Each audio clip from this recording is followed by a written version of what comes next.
Maraming salamat, Tatay Digong Rodrigo Duterte. Ikaw ay isang dakila para sa amin, ika'y bayani. Sa walang katapusan na pagmamahal sa ating bayan, ikaw ay aming makabagong hero. Sapagkat ipinagdatanggol mo ang mamamayang Pilipino. Pagpapahirap nila sa'yo,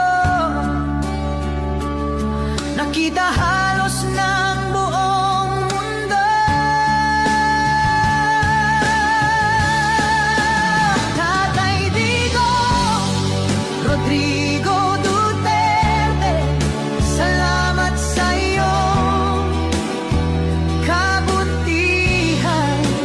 Pilit ka mang inilayo sa bayan na iyong sinilangan.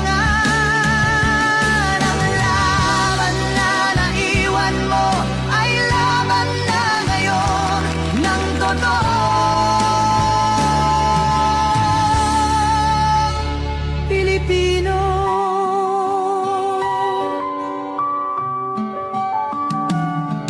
Sinubukan mong linisin ang ating bansang Pilipinas.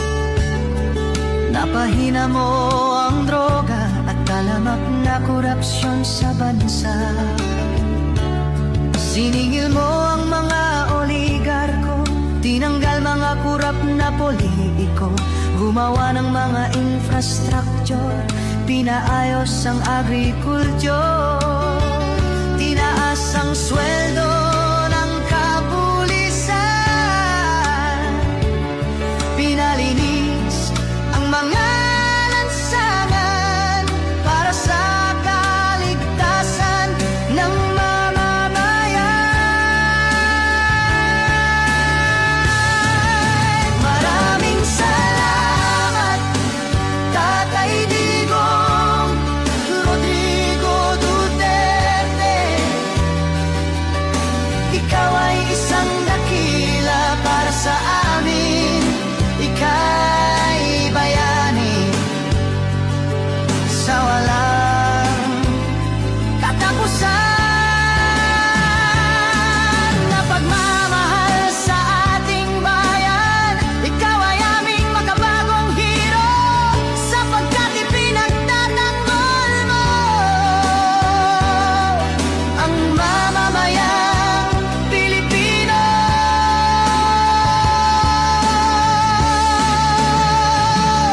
Merong pamilya na taga-norte, humingi ng tulong kay Rodrigo Duterte. May palibing ang kanilang ama sa libingan ng mga bayani. Dekada-dekada na ang dumaan, walang pumayag na pamahalaan.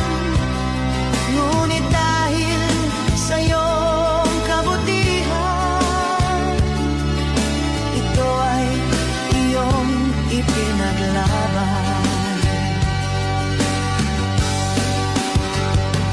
Nang may libing ang ama sa libingan ng mga bayani, ngunit ano ang kanilang ikinante? Kinawawa ang mga Duterte. Sila pa ang dahilan, ginamit ang mga nasasakupan sa pagpapakidnap, pagpapahirap at paglalagay sa'yo sa kulungan. Mga walang utang na loob, ginamit lang ang mga Duterte. Sila pala ay mga hudas, mga taksil at walang budhi. Talamak na korupsyon at katiwalian, pagsimot sa pera ng bayan. Mga nakawan nitong pamahalaan, Duterte palagi pinagbibinta.